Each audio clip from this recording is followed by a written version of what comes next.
సూర్యాపేట పట్టణంలోని మందకృష్ణ మాదిగ రిజర్వేషన్ పోరాట సమితి అనుబంధ సంస్థ మాదిగ ఎంప్లాయీస్ ఫోరం పట్టణ నూతన కమిటీని ఎన్నుకోవడం జరిగింది. ఎంఈఎఫ్ జిల్లా ప్రధాన కార్యదర్శి వలపట్ల కృష్ణ అధ్యక్షతన నిర్వహించిన ఈ కార్యక్రమంలో ముఖ్య అతిథిగా రాష్ట్ర కోశాధికారి చింత జాన్ విల్సన్, జిల్లా ఉపాధ్యక్షులు బరపటి ప్రభాకర్, పట్టణ మాజీ అధ్యక్షులు పిడమర్తి ప్రసాద్, డివిజన్ నాయకులు జానపాటి నాగయ్య, మామిడి స్వామి పాల్గొని పట్టణ కమిటీని నియమించారు.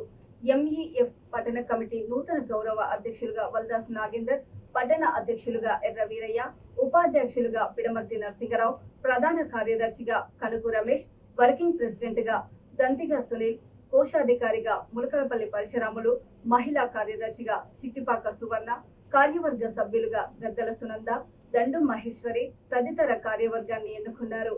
ఈ సందర్భంగా పట్టణ అధ్యక్ష, ప్రధాన కార్యదర్శులు మాట్లాడుతూ తమ నియామకానికి సహకరించిన ప్రతి ఒక్కరికి కృతజ్ఞతలు తెలిపారు.